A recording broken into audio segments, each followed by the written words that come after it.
ます。すいません、前回の Vlog から多分3週間ぐらいかな空いてしまって、久々の Vlog を、今日撮ろうと思います。最近結構忙しくて、そうインスタ見てくださってる方分かる通りですね、旅行行ったりとかで、旅行行くためにかなりちょっと仕事を詰め詰めにして働いてたので、仕事もちょっと増えてたことプラス、ちょっとこの後話すんですけど、いろいろちょっと日常の中でもトラブルがあったので、ちょっとそういうところもあったりして、ブログをちょっと撮るのがかなり時間が取れず、スパンが空いてしまいました。今日は日常の、街歩きとか語り系を撮っていこうと思います。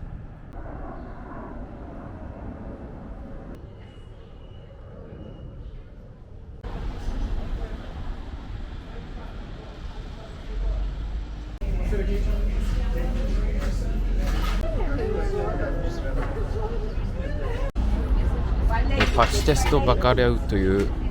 干しだらとじゃがいものコロッケみたいな揚げ物のポルトガルの定番料理です。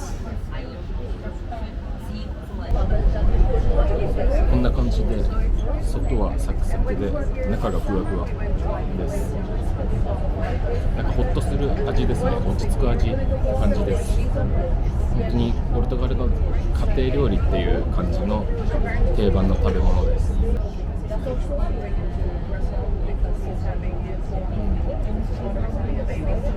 パシテストバカレウは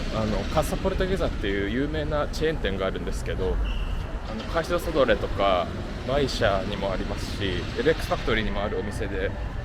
すごいおしゃれで映える店なんですけど、そこは有名なんですけど、なんか結構チーズ入りだったりで現代っぽいアレンジがされてるので、あんまりなんかローカルのオリジナルな味じゃない感じなのと、1個6ユーロとか8ユーロするんですよ。あそこめっちゃ高いので、普通にローカルのお店で食べたら2ユーロぐらいなんですよね。さっきのお店も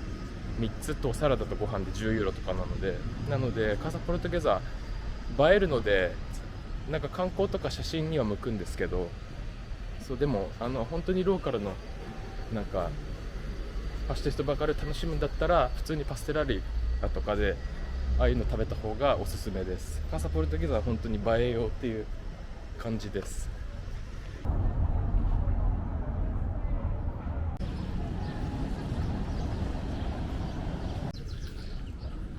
日光浴日和なので定女川沿いに出てきました。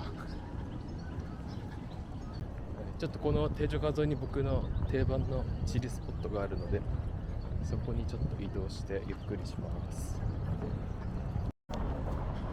ここです。この芝生がちょっと傾斜になってて、ビューがいいのと風も気持ちいいので、すごいおすすめです。この定女ビュー最高じゃないですか。ここで結構日光浴したり読書したり、友達とここでチルすることもよくあります。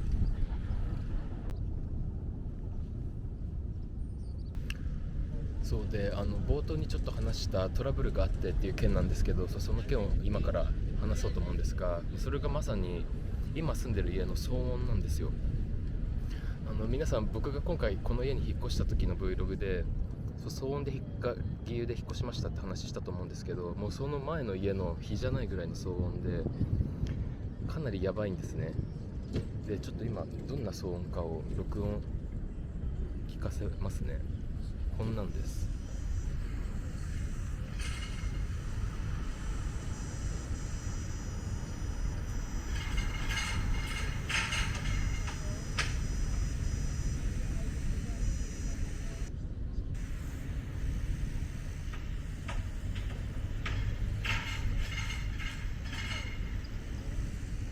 もうわざとじゃないかってぐらい、こんなひどい騒音がもう一日何時間も続くんですね。で、なんか一回、本当ナイスな感じでまず最初は注意しに行ったんですよ。ちょっと気になるので、もしよかったら気をつけてほしいんですみたいな感じで丁寧に言ったら、最初は自分じゃないって嘘つかれたんですよ。で、自分じゃなくて横の家の人だから、横の家の人に行った方がいいみたいなこと言われて、で僕一回トントントンってその時に注意のノックしたらまさに帰ってきたんですよ。ドンドンドンってなんかうるせえよみたいな感じで帰ってきたので、本人自覚あるの知ってたんですけど、もうそんな感じで嘘ついて追い払われ、その時はでも相手も波風立てずに多分逃げようと思ったと思うんですけど、で2回目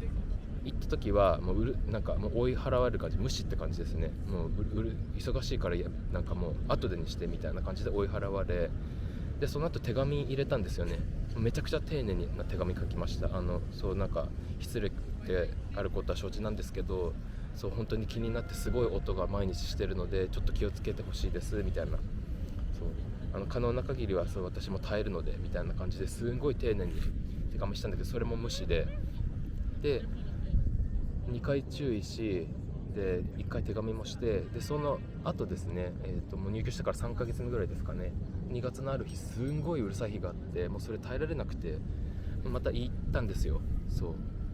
窓越しに。そうでそしたら逆ギレですよね。ついに今まで無視とか嘘ついて逃げたりされてたんですけど、今回ついに逆ギレをされ、そんな気になるなら出てけと、ここはあんたの住む家じゃないみたいな。で今まで私はそんな注意誰にもされたことがないし、私は自分の家でもそうなんて聞こえないみたいな、上の階の人から足音なんて聞こえたことがない、あんたがそうおかしいんだみたいなこと言われて、めちゃくちゃじゃないですか言ってることが。それで録音も全部証拠があるから、じゃあ聞いてもらえますかって、どれぐらいひどいかって。そしたらもう逆ギレでもう大暴れですよ。うるさいみたいな、もうお前は出ていけみたいな。で今まではそう無視されたり嘘つかれたりされていたものの、そんな荒々しい態度されなかったので、急に大声で怒鳴られ、しかも逆ギレで、それで外だったのでなんか周りの近所の方も聞いてて、なんか自分が被害者みたいな感じの被害者演技までされ、そうもういい加減にしてくださいみたいなことまで言われて、もう話しかけないでみたいな、いやこっちも話しかけたくないよっていう。であまりにもちょっと今日ひどいのでどうにかできませんかって言ったら、もうそんなこと絶対そうなんてありえないみたいなことを言うので、それでその方娘さんと2人で住んでらっしゃって、娘さんの音そうなんて全然しないし、でよく週末どんちゃん騒ぎしてるんですよ、お友達とか呼んで。でそのお友達とかたまに入られてるお掃除のスタッフの方とかも足音全然しないんですよ。本当にそのお母様だけがうるさくて、さっきみたいなドシドシっていうなんか叩いてジャンプしてるみたいな足音がずっとするので、本当に他の人じゃなくてあなただけの足音がすごいんですって、どうにか本当にちょっとでいいので少しでも注意してほしいですって言ったら、もう大逆ギレで、もう今まではそうポルトガルでこんなにひどいなんていうんですかね、暴言じゃないけどそういうこと言われたことがなかったし、こんな人に会ったことなかったんで、僕本当今まで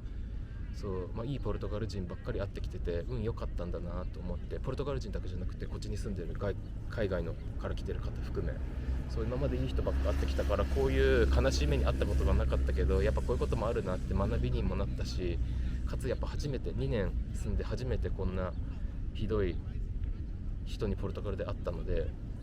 もうそれで結構へこみました。僕も普段本当に切り替え早いんですけど、1週間ぐらいずっともうそれで、1週間以上かな、2週間ぐらいずっとそれでショックで、今まで自分が嫌ながらも勇気出して3回も話しに行って手紙もして、それでも最終的に解決せず逆ギレで終わってしまって、でこれもう諦めるしかないので、大家さんっていうか、家主の方にももうそれ全部言ってるんですけどスルーになってて、家主の方いろいろ対応してくれるんですよ。この件だけは全部スルーなんですよね。そうなんで一旦は自分が友達とかにもいろいろ相談して、イヤーキャップつけたりイヤホンもつけるっていうのを家の中でももうその人が暴れ始めたらイヤーキャップするっていう生活を今して、ちょっとこれで当分耐えれるか様子見てるって感じです。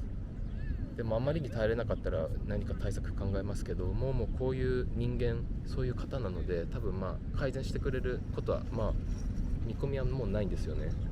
そうなんで諦めがついたと同時に、自分が今まで運よくポルトガルでこういう人に会ってこなかったんだなっていうことを改めて認識したのと、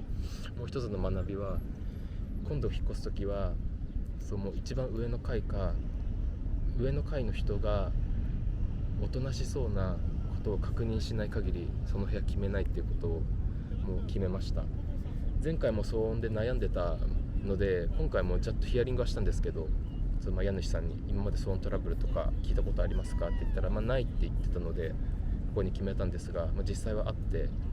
でちょっと今回は残念ながらヒアリングではそこがくり抜けられなかったということで、次回以降はもっと入念に騒音チェックしたいなっていうことも学びました。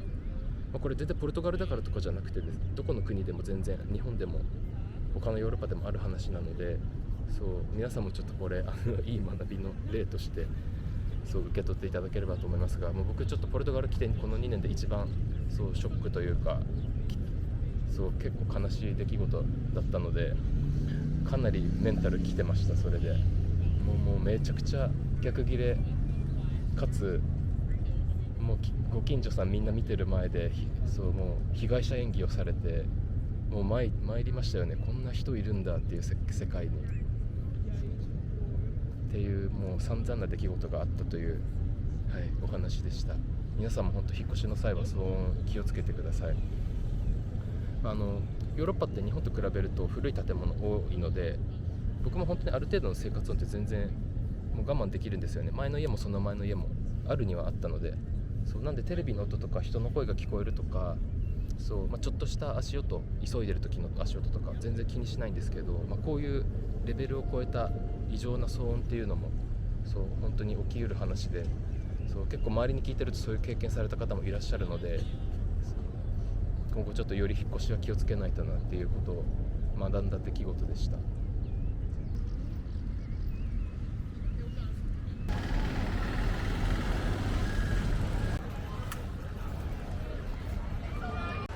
では川沿いを歩いてまた家の方に帰ってきます。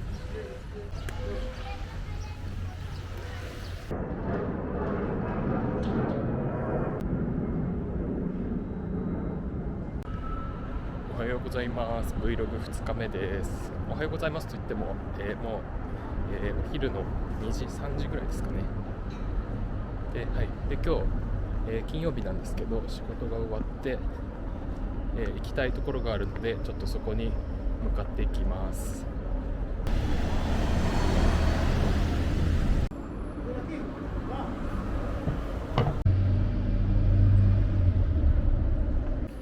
ちなみに今週のリスボンの天気こんな感じです。もうずっと晴れで、来週前半とか25度まで行きますね。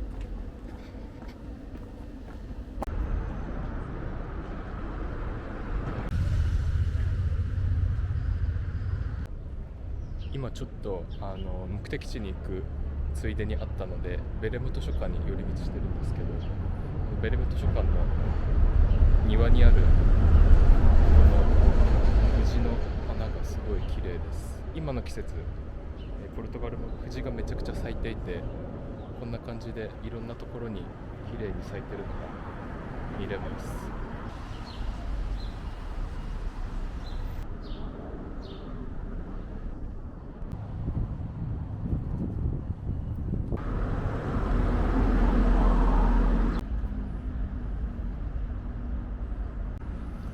はい、到着しました。これが今日の目的地の、ミュゼウ・ド・アルテ・ポピュラという、民族文化のミュージアムですね。僕も今日ここ来るの初めてなので、また見終わってからいろいろ感想とか、レポートしようと思います。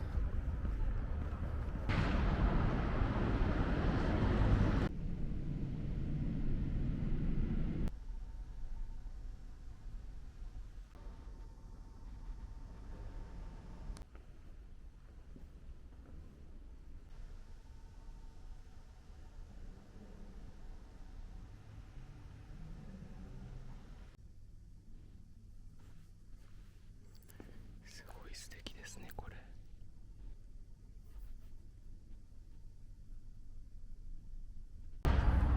はい、で僕が見てきた展示がセントデセストスという、ハンドレッドバスケットという展示です。本当数百の、バスケットの、展示をしている企画で、これただのバスケットの展示ではなくて、持続可能な、技術というテーマがある、ちゃんとすごく深く研究に基づいているかなり奥深い展示です。3つの部屋に分かれてるんですけど、最初に、そのコンセプトについて紹介されていて、でこの企画自体が、今その技術が発展する中で、環境を犠牲にしながらいろんな技術が進んでいる中で、こうバスケットという、民族技術をこう持続可能な、環境のために生かしていくっていうような、テーマが掲げられていて、で最初の部屋で、まず技術に関してだとかさまざまなこう場所の、バスケットの展示というのが始まっていくんですよ。で2つ目のエリアでポルトガル全土のエリア別で、こうコレクションされてる、いろんなバスケットだったりバスケットの、形式技術などの展示があって、で最後の部屋で、持続可能なテクノロジーに、向けてのこう現代技術みたいなテーマでのエリアがあって、そこでポルトガルの、現代の、今まさにバスケットの技術を継承して、こうバスケットを生み出している方たちの、こうアーティストの紹介だったりだとか、持続可能なこうテクノロジー技術に対してのアプローチを展示しているような企画になってます。最初の部屋だけ見るとどうやって持続可能っていうところにつながっていくのっていうちょっと疑問があったんですけど、奥の部屋に行くとそういう風にこの展示のテーマにつながっていくようなすごいストーリー性のある展示になってます。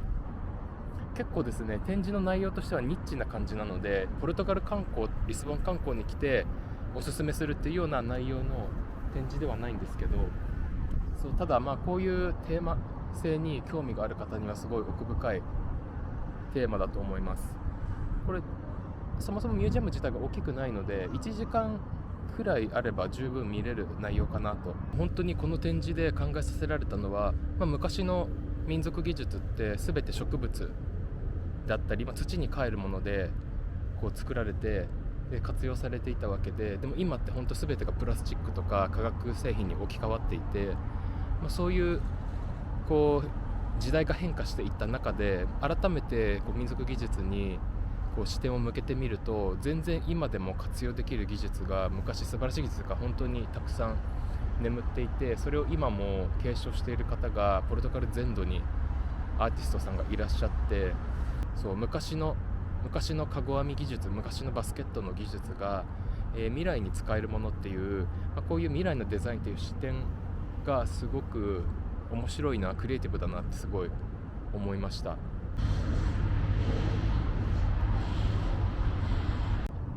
そもそもですね、僕が今日この展示行く様子を撮ろうと思ったのが、話そうと思ってたことが、展示の内容だけじゃなくて、このミュージアム巡りに関する話をしたくって、僕昨日とかデイ1の方の話で、ちょっと騒音トラブルとかでちょっとストレスフルな日々がちょっと続いてましたって話したと思うんですけど、そういう時の僕のストレス解消法がまさにこれで、結構ストレスとか、何かしらちょっと解決できないトラブルとか、仕事忙しくてめいってる時とかに僕ミュージアムに来るのが一番のモヤモヤ解消法なんですよ。なので、こういう解消法おすすめですよっていう話をしたくて、今日このちょっと様子を Vlog に収めました。まさにこのベレムって本当にエリア一帯がミュージアムのもうなんていうんですかね、楽園って感じで、美術館、博物館もうすんごい数が集まってるんですね。なのでまさに僕その騒音の方に怒鳴られた日の翌日にもまさにもうミュージアム行ったんですけど、まさにさっきのミュージアムの目の前にある、コンテンポラリーミュージアムに行ったんですけど、それもストレスを解消するために行ったんですが、それもやっぱすごい効きました。もう考えてることと違うことに、その時のトラブルと違うことに頭とか目とか意識を没頭させて、そこでストレスを解消させるというか、一時的でも忘れさせるっていうのがすごいおすすめ。本当にストレスの解消法って人それぞれあると思うんですけど、お酒飲んだりとか友達と話したりとか、僕もそういうことをしますけど、でも僕せっかくやっぱリスボンに住んでるとこうやってコンパクトにいろんな博物館美術館に回れるので、こうやってちょっとアートとか展示物に触れて心のモヤモヤを解き放つっていうのがすごい僕今聞いてるので、皆さんにこの話今日シェアしたいなと思って、この話をVlog に今日収めました。なのでなんかちょっとモヤモヤしてたりとかストレスで参ってる時はちょっと一人で博物館とか美術館に行ってそんなに関心のないトピックでもいいと思うんですよね。頭を使うので違うことに。なのでなんかこういう感じで時間を過ごしてみるのも1時間でも2時間でもいいので、すごい僕はおすすめの過ごし方です。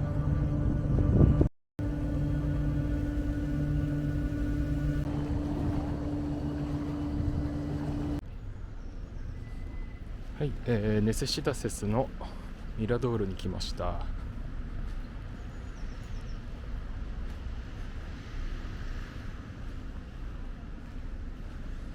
何度見てもやっぱ絶景ですね、ここは。